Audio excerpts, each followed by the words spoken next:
नमस्कार, स्वागत है आपका हॉर्नबिल टीवी में और मैं हूं आपके साथ शिखा सकलानी। बुलेटिन की शुरुआत करते हैं खबरों के साथ। उत्तराखंड के मुख्यमंत्री पुष्कर सिंह धामी ने एफटीआई में एक पेड़ मां के नाम अभियान कार्यक्रम में भाग लिया। उत्तराखंड के मुख्यमंत्री पुष्कर सिंह धामी ने पंचायत चुनाव पर कहा कि पहले चरण के मतदान में लोगों में अपार उत्साह था, उसी का परिणाम रहा कि मतदान का प्रतिशत काफी ऊपर गया। आज दूसरे चरण का मतदान हुआ है, दूसरे चरण में भी अच्छा मतदान हुआ है। वहीं उन्होंने मनसा देवी मंदिर में हुई भगदड़ की घटना पर कहा कि बहुत दुर्भाग्यपूर्ण घटना थी, हमने कुछ जरूरी कदम उठाए हैं। ऐसे सभी स्थान जहां श्रद्धालु आते हैं वहां केयरिंग कैपेसिटी के अनुरूप ही लोगों को भेजा जाएगा। पार्किंग की अच्छी व्यवस्था की जाए, सुरक्षा के नियमों का सख्ती से पालन किया जाए। सीएम धामी ने एक पेड़ मां के नाम अभियान पर कहा कि प्रधानमंत्री मोदी के नेतृत्व में पिछले वर्ष से ये अभियान शुरू किया गया था और इस वर्ष भी ये अभियान जोर शोर से चल रहा है। ये अभियान महीने भर चलेगा।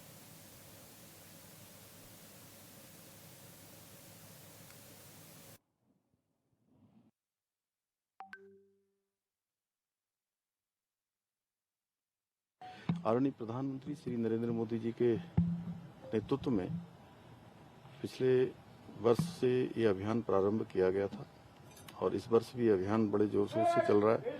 हमारे राज्य के अंदर हरेला पर्व से इसका विधिवत रूप से दूसरे चरण की शुभारंभ किया गया था और पहले दिन रिकॉर्ड 8,13,000 लोगों ने पौधारोपण किया था। प्रकृति संरक्षण ये हमारा संकल्प है, उसी को आगे बढ़ाते हुए देवभूमि उत्तराखंड के अंदर ये अभियान हमारा पूरे महीने भर चलने वाला है। इसलिए मैं भी जहाँ जा रहा हूँ हमारा प्रयास है कि एक पेड़ माँ के नाम सभी लोग लगाएं। सभी से मैं अपील करता हूँ, जो कि ये सावन का पवित्र मास भी है और इस मास में प्रकृति संरक्षण में अपना योगदान दें। काफ़ी अच्छा मतदान हुआ है, उसमें भी लोग गाँव की सरकार चुनने के लिए बड़ी संख्या में बाहर आएंगे, क्योंकि त्रिस्तरीय पंचायत चुनावों के जो प्रतिनिधि चुने जाते हैं उनका ग्रामीण क्षेत्रों में पंचायतों में विकास में बहुत बड़ा योगदान होता है।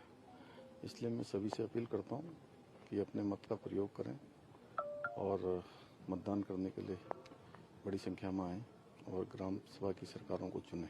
विकास को प्राथमिकता से आगे बढ़ाना आदरणीय प्रधानमंत्री जी के नेतृत्व में हमारी जो 2023 और 24 की इंडेक्स में सतत विकास के लक्ष्यों को प्राप्त करने में पूरे देश में उत्तराखंड सतत विकास के लक्ष्यों को प्राप्त करने में पहले स्थान पर आया है और विकास हमारा ये सर्वोच्च प्राथमिकता है।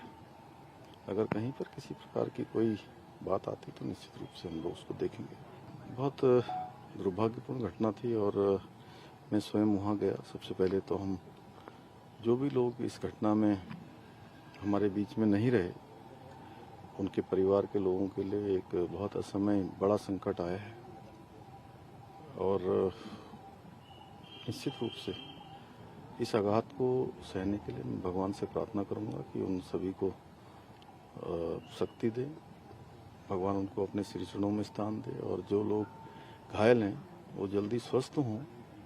इसके साथ साथ हमने कुछ जरूरी कदम भी उठाने के लिए आज ही सभी ऐसे स्थान जो जहाँ पर श्रद्धालु आते हैं, तीर्थयात्री आते हैं दर्शन के लिए, धार्मिक लोग आते हैं, वहाँ एक तो उनकी जो केयरिंग कैपेसिटी है उसके अनुरूप ही वहाँ लोगों को भेजा जाए। जिस स्थान को चौड़ा किया जा सकता है चौड़ा किया जाए, पार्किंग इत्यादि की अच्छी व्यवस्था की जाए, ट्रैफिक मैनेजमेंट किया जाए, सावधानी से उतने ही लोगों को मंदिर के अंदर या उसके स्थान की ओर जाने दिया जाए जितने लोगों के लिए जितनी वहाँ केयरिंग कैपेसिटी है और सुरक्षा के नियमों का सख्ती से पालन किया जाए। ये मनसा देवी समेत हमने पूरे राज्य के अंदर जहाँ पर बड़ी संख्या में धार्मिक लोग आते हैं उन सभी स्थानों के लिए ये व्यवस्थाएं सुनिश्चित की हैं। अतिक्रमण अवैध जहाँ भी है वो हमने पहले ही सभी अधिकारियों को निर्देशित किया है, सभी जिलाधिकारियों को, कि जिन लोगों ने भी अवैध अतिक्रमण किया है सरकारी भूमि पर उन सभी को व्यवस्थित तरीके से विधिक रूप से उन सभी को इन्फॉर्म करें, उन सभी को बताएं, उनको नोटिस दें और वो स्वयं ही उस कब्जे को हटा लें जो भी अवैध अतिक्रमण है। अन्यथा जो अतिक्रमण हटाओ अभियान है वो तो चल ही रहा है। लगभग 7,000 एकड़ से अधिक भूमि अतिक्रमण से अभी तक मुक्त हो चुकी है। प्रदेश में त्रिस्तरीय पंचायत चुनाव के दूसरे और अंतिम चरण का मतदान संपन्न हो चुका है। भारी संख्या में मतदाताओं में उत्साह देखने को मिला।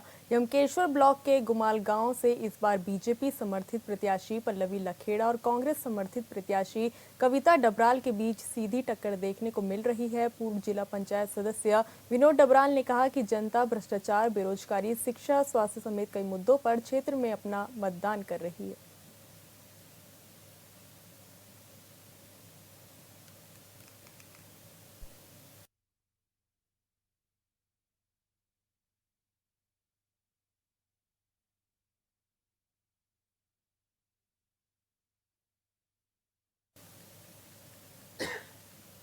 चंपावत के बाराकोट ब्लॉक में पंचायत चुनावों की मतदान प्रक्रिया संपन्न कराई गई। एसडीएम लोहागाड़ नीतू डांगर के द्वारा आज ब्लॉक के दूरस्थ मतदान केंद्र का निरीक्षण कर सुरक्षा व्यवस्थाओं का जायजा भी लिया गया था। मतदान कर्मियों को जरूरी दिशा निर्देश दिए गए थे। एसडीएम लोहागाड़ नीतू डांगर ने बताया कि सभी बूथों में शांतिपूर्ण तरीके से मतदान प्रक्रिया संपन्न कराई गई है।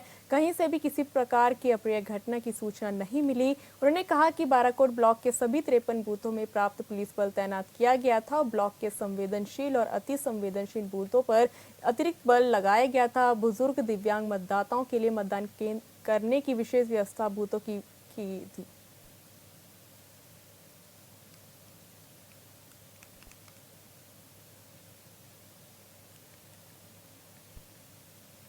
प्रधानमंत्री नरेंद्र मोदी को लेकर कांग्रेस नेता राहुल गांधी द्वारा दिए गए विवादित बयान पर सियासत गर्मा गई है। भारतीय जनता पार्टी के विधायक ने राहुल गांधी पर तीखा पलटवार किया। उन्होंने साफ शब्दों में कहा कि प्रधानमंत्री किसी एक पार्टी के नहीं होते, वे पूरे देश के होते हैं और राहुल गांधी ने जो बयान दिया है वह न केवल दुर्भाग्यपूर्ण है बल्कि राष्ट्र की गरिमा को ठेस पहुंचाने वाला भी है। बीजेपी विधायक ने राहुल गांधी पर कटाक्ष करते हुए कहा कि कांग्रेस के पास ना कोई ठोस मुद्दा है, ना कोई ऐसा विश्वसनीय चेहरा जिसे वे देश के सामने नेतृत्व के तौर पर पेश कर सके।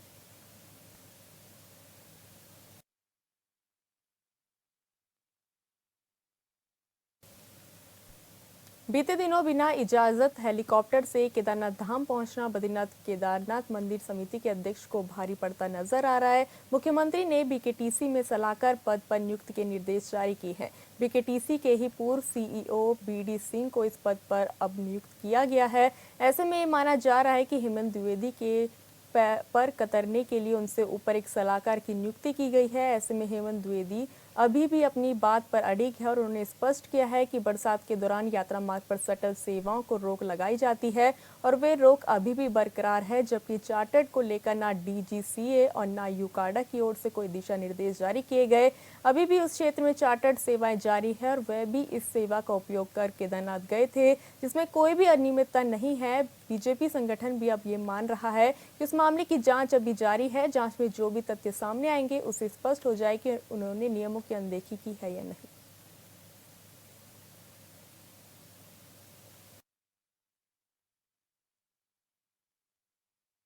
नहीं, देखिए जो शटल सर्विसेज हैं उस पर जो है कि डीजीसीए और यूकाडा ने बैन लगाया हुआ, क्योंकि जो शटल सर्विसेज रुद्रप्रयाग जिले से जो चलती हैं वहां पर मौसम खराब होने के कारण और बहुत सारी चीजें थी, उसके कारण जो है कि हर साल जी होता है कि मानसून में वहां पर सेवाएं शटल सर्विसेज बंद रहती हैं, लेकिन चार्टर्ड सेवाएं, मैं फिर आपके चैनल के माध्यम से बताऊं, चार्टर्ड सेवाएं अभी भी चल रही है, आज भी चल रही हैं।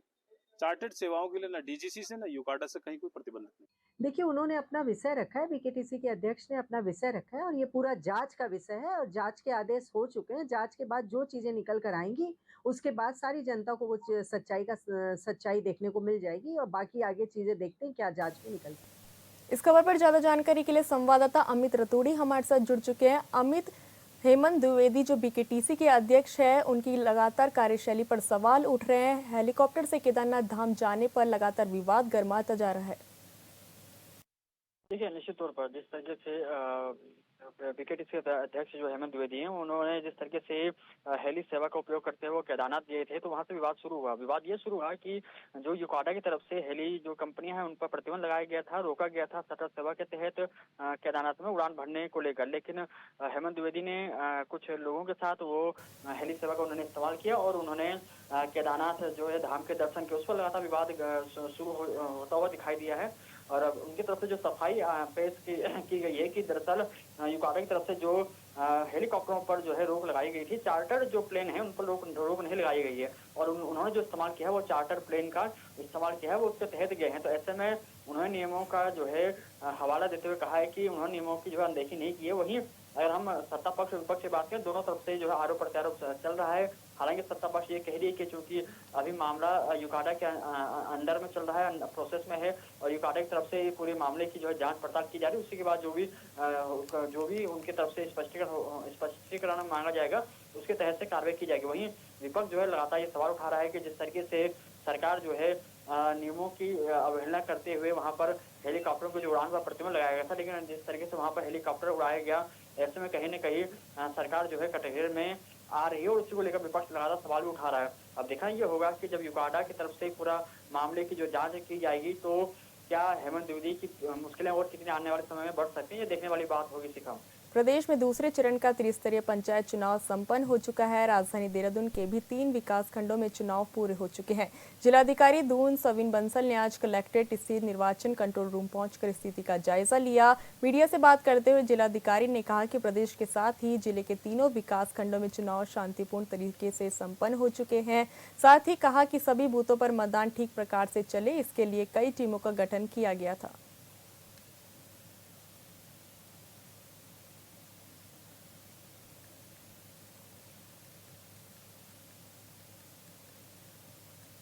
टिहरी में बंदरों के आतंक से आमजन परेशान है। बंदर आए दिन लोगों पर झपट रहे हैं। आलम यह है कि बंदरों ने अभी तक महिलाएं, बच्चों, युवाओं तक का राह पर चलना दूभर कर दिया।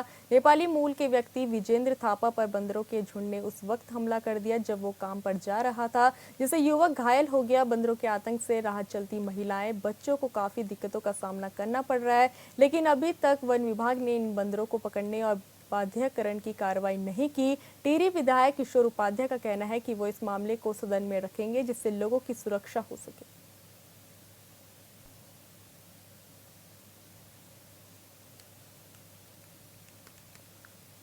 तो लगभग जितने भी दुकानदार हैं, बंदर आते हैं, झपटा मार के सामान भी उठा के ले जाते हैं। और विशेष तो आज तो एक बेचारे बहादुर नेपाली मूल का है, वो लेबर काम करता बेचारा, और उसको ही काट दिया। बताओ, इंजेक्शन लगवाया उसने। यहाँ पर छोटे छोटे बच्चे स्कूलों से आते जाते और उनके अभिभावकों को भी काट देते हैं, बच्चों को भी काट देते हैं। तो बड़ा लापरवाह है वन विभाग इस मामले में। तो आपने कभी इससे पहले वन विभाग को बताया इस बारे में? बताने मौखिक तो कई बार बताए हैं, सूचनाएं करी है, पर लेकिन ऐसा तो हम कभी लेटर तो नहीं दिया, पर मौखिक हमने कई बार बोला है।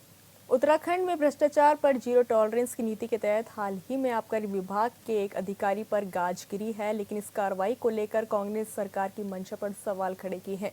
कांग्रेस की प्रदेश प्रवक्ता प्रतिमा सिंह ने आरोप लगाया कि बीजेपी केवल छोटी मछलियों को फंसाकर इतिश्री कर रही है, जबकि बड़ी मछली और उन्हें संरक्षण देने वाले सफेदपोश नेताओं को बचाया जा रहा है। प्रतिमा सिंह ने ये भी कहा कि खुद बीजेपी विधायक दिलीप सिंह रावत ने यूपीसीएल को लेकर गंभीर आरोप लगाए थे, लेकिन उन आरोपों पर आज तक कोई जांच नहीं हुई। उन्होंने वन मंत्री, उद्यान विभाग के सामने आए तमाम घोटालों का जिक्र करते हुए कहा कि इन पर कोई ठोस कार्रवाई नहीं हो रही है।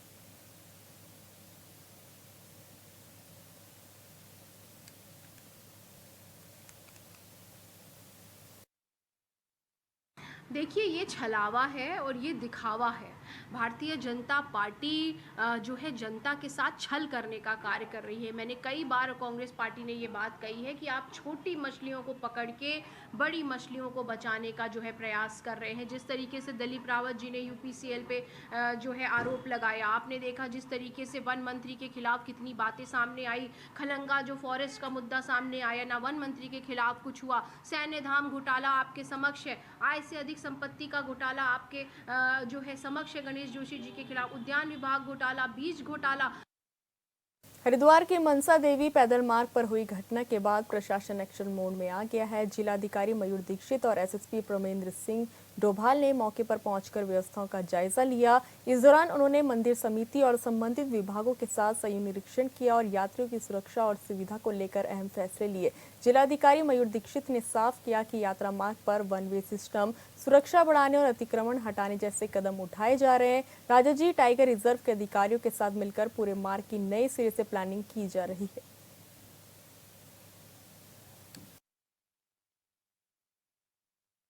देखिए, इसमें विभिन्न स्टेप्स लिए जा रहे हैं। अभी पैदल मार्ग का भी निरीक्षण किया गया और साथ ही जो सीढ़ी मार्ग है उसका भी निरीक्षण किया गया। साथ ही जहाँ जहाँ पर हमारे जैसे शूज़ उतारने के पॉइंट्स हैं, जो दुकानें लगी थी उन सबको कहाँ पे हम हटा सकते हैं, कौन कौन सी दुकानें अवैध थी उनको हमने बंद करने के लिए जो आदेश दिया था, उसमें पुलिस डिपार्टमेंट, राजा जी फॉरेस्ट डिपार्टमेंट और साथ ही जिला प्रशासन, मंदिर समिति सभी के द्वारा संयुक्त निरीक्षण किया गया है। अब क्योंकि हम देख रहे हैं कि आप जैसे सोमवार है, सावन का सोमवार है, अच्छी धर्मांतरण मामले में देहरादून पुलिस ने बड़ा खुलासा किया है। दून पुलिस की जांच में इस नेटवर्क के तार पाकिस्तान और दुबई से जुड़े होने का भी खुलासा हुआ है। वहीं इस पूरे मामले में पुलिस अब तक 2 मुकदमे दर्ज कर चुकी है, जिसमें 6 लोगों की गिरफ्तारी भी हुई है, जबकि पुलिस ने धर्मांतरण कराने वाले गिरोह के चंगुल से 2 लड़कियों को भी रेस्क्यू किया है।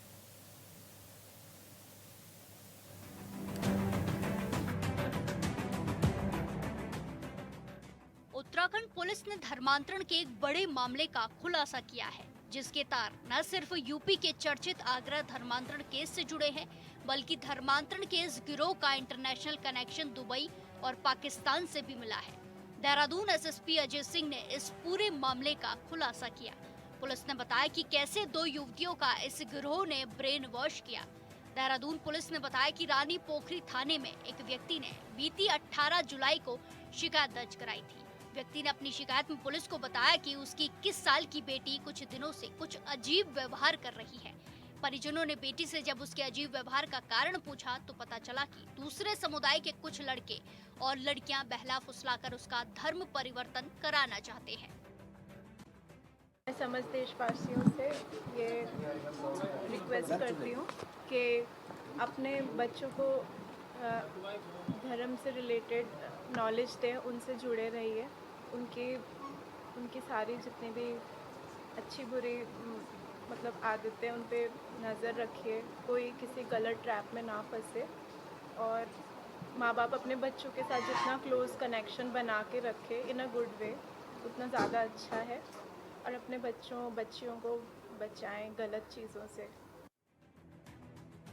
आरोप है कि सहसपुर देहरादून के रहने वाले अब्दुल रहमान, मुजफ्फरनगर निवासी अबू तालिब, दिल्ली निवासी अयान, अमन और गोवा में रहने वाली महिला धर्मांतरण के लिए रुपयों के साथ अन्य तरह का लालच भी दे रही है, जिससे उनकी बेटी अजीब व्यवहार कर रही है। पिता का आरोप था कि आरोपी उनकी बेटी का ब्रेन वॉश कर रहा है।